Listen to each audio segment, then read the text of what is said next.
Welcome back to the Oscar Project Podcast, the show where I discuss Oscar-nominated films year by year. I am your host, Jonathan Introberg, and today I'm bringing you an interview with Tomás Orrego, director of the short film Fever, which was selected as a semifinalist for the 2024 Student Academy Awards. Before I jump into the interview, please be sure to subscribe to the show in your podcast player so you can get all the newest episodes as soon as they are released. If you like the interview and want to hear more, please consider leaving a rating and review in Apple Podcasts or Spotify. Tomás Orrego is a Peruvian multidisciplinary artist with a background in architecture whose work spans live-action films, music videos, digital animation, graphic design, collage, and video installation. His films have been screened internationally in New York, Athens, Innsbruck, and Belgrade, and his visual art has been exhibited in Sao Paulo, Leipzig, and Boston. He has a bachelor's degree in architecture and recently received his MFA in Film and Media Arts from Emerson College. Tomás joins me on the podcast to talk about his latest short film, Fever, which was selected as a semifinalist in the experimental category of the 2024 Student Academy Awards. Tomás, welcome to the show. Hi, thank you for having me, Jonathan. So let's talk about your film a little bit. It's a surreal short about a man trying to stab himself in the eye with a pencil, of all things, but he keeps being interrupted by a ringing telephone. Tell me a little bit about the inspiration for the film. Where did that idea come from? Well, it came from the original version of this.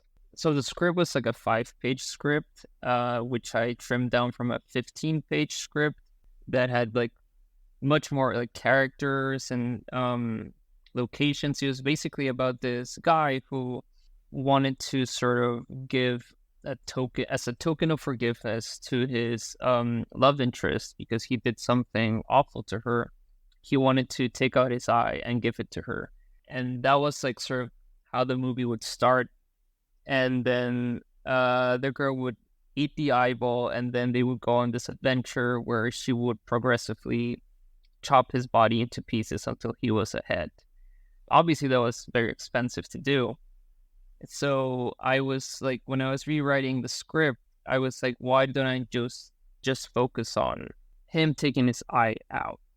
And then that just changed the entire thing. And it was just this one character in one room with one particular goal. And it just simplified the whole thing. Yeah, I like that. And you mentioned the one room that the entire film takes place in. When I first saw it on the screen in its entirety, I felt like it could almost be a performance stage, like I was watching something on a stage in an auditorium. Tell me a little bit more about the design of that room. There's a lot of bold colors. I think it's yellow, purple, and reds. Why did you choose to use all those colors? Did they have specific meanings, anything like that? I wouldn't say they have specific meanings, but what I wanted to do was obviously it was very much inspired by theater, in particular Robert Wilson. He does incredible stage designs, which I really like. And that was one of my big reference was this movie called Dr. Caligari, not the 1920s one. There was this remake, not a remake, a sequel done in 81 by a director I love called Stephen Sayadian, I think is his name. And it's basically all these great old artificial stages. So I wanted to kind of make the film look like a cartoon but brought to live action, which is why there's this boldness of colors, the sort of design of the stage itself, which I worked with my production designer Emma Rose, and it was just basically I want to say a homage to German expressionism, but it was very much influenced by that and by cartoons. That's excellent. I can definitely see that both the cartoonish aspect and the German expressionist Dr. Caligari influence there. Now, beyond the visual, I also liked how you incorporated sound with the visual. I think there's a couple instances where you have a spotlight shining on the phone at the same moment that it rings, and then the spotlight goes off when it's not ringing. Tell me a little bit more about how you decided to use the sound to enhance the visual aspects that you were already putting on the film. Well, sound has always been big for me because I used to be a musician. So it's just the way I approach film is from a musical standpoint. So I knew from the start that the film was not going to have any dialogue because I was oh, this could be Mr. Bean, he doesn't talk and that makes it more funny.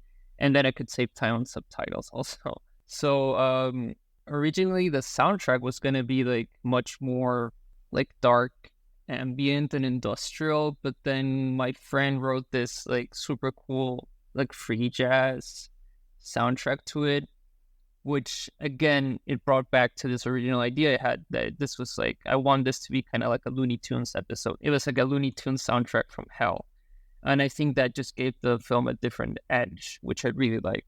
It was like more fun also. Yeah, I did really like the music in there too. It definitely felt appropriate for what was being seen on the screen as well. So the other thing I wanted to touch on was the makeup. Your character, the man, has what appear to be some scars along the side of his face. We don't really know why. And then in one part of the film, he actually kind of peels the scars along with some of the other makeup off his face. How did you come up with that image in particular? And then also, how did you go about executing that in the filming process? When he is ripping his face off, that was not scripted. That was improvised. Oh, really? Because, yeah, well, the whole thing with the film was like I wanted everything to be practical. And the thing about making things practical is like it takes a lot of time to get the shot right. And also, putting all these prosthetics on, it took like time. So one day we were shooting a scene and the actor had his lips off, his prosthetic lips off, and I was looking at it through the monitor with my production designer, and she said, "Oh, this looks like a John Waters film," and I was like, "Oh, that I mean, I love John Waters," and then I saw it's like, "Yeah, this looks super trashy. I love it." So we were like, "Why don't you further in the next scene just rip the makeup off?" Just also to acknowledge that this is just artificial. Right, because from the start you can see he's wearing makeup, and my original idea was like it was supposed to look not like makeup, but like his face was exaggerated, kind of like the Tracy film. So we were just like, let's just lean into the artificial. He rips his makeup off, which we did, and we only had one take for that, and that was like my favorite shot of the film, and then that's why in subsequent shots we see the wires pulling his feet.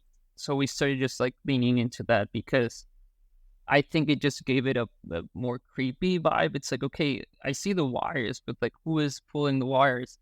So it just like worked so well with the subject and the theme of the film. Yeah, I noticed the wires, and I was wondering too if that was an intentional thing. Because as I was thinking back, Not at yeah, first. as I was thinking back, I didn't see it much. I don't think I saw it at all in the beginning part of the film. But now that you mention it, it was very prominent. I can definitely see you kind of leaning into that from that point forward. Now, as a Student Academy Award semifinalist, do you have any screenings, any festivals where the film will be showing coming up that people can check out if they're interested in seeing the film? Not at the moment. I've been sending it to festivals, but I haven't I've received some rejection letters, which is like part of the process. But it's not having its premiere yet, so to be determined. To be determined. All right. Well, we'll definitely have people keeping an ear out for that. Now, I have a couple questions not specifically related to the film, but before I move on to those, is there anything else you want to touch on about Fever? Well, I always like to say like this is not really my film. It's like my crew's film because without them, this would not have been possible. It was just incredible to work with them, and they all like put their blood, sweat, and tears into this, and it was like an extreme fun shoot to do. It was just like being a child again, and I thank them for that and for being patient with me. That's excellent. It's always good to hear that you have fun on the shoot. Now, this might be the hardest question I ask, but if you had to pick your top 3 films of all time, what would they be? Oh, I am very bad at that question because I always forget. But I can tell you my favorite films I've watched this year so far. I had the chance to go to Sundance this year, and I saw this incredible film called Realm of Satan, which was like a documentary on some Satanist in Poughkeepsie, which was like it was one of the best documentaries I've seen. It was like a hybrid doc. And then I saw the TV Glow, which I thought was incredible. One of my favorite films so far of the year. And the third one I saw in movie, which was Last Year of Darkness, which was also a documentary about I think it's like set in China and this queer nightclub that's like closing, but it's just like incredible documentary. Excellent. We'll put some links to those so people can check those out. Now, if you could invite any 3 movie characters to your next dinner party, who would they be? Probably any of the Nightmare Before Christmas characters. I think that Okay. would be so fun to have. I don't think I've had anyone recommend those before. I've had some animated characters, but not from that movie. And then do you have any books that you could recommend that you've read recently? They could be fiction or nonfiction and don't have to be related to movies. Yeah, I've read Dennis Cooper. He's like one of my favorite authors. I got into him like last year, and I read this novel by him called Guide, which I really liked. And then this year, I also read this great comic called I Never Really Liked You by Chester Brown, which was also one of my favorite. So I think those two are pretty good. Excellent. We'll put some links to those as well. And lastly, before we wrap things up, do you have any other projects lined up going forward? And also, where can people follow you on social media to keep tabs on your work? Yeah, so right now I'm working on like a music video for a friend that I shot. I'm also working on this like little short film with some footage that I forgotten I shot last year, so I'm just trying to make sense of it. And I'm working on my first feature-length screenplay. So that's gonna be fun. It's like projects very different from Fever. I'm on Instagram as Fan Tomás Engendro. It's like weird to say, but if it's typed, it's easier to just follow. I'm on Vimeo. I guess I'm on LinkedIn. And I have a website also, which there you can see some of my stuff there. Well, we'll link to those in the show notes so people can follow you and check those out.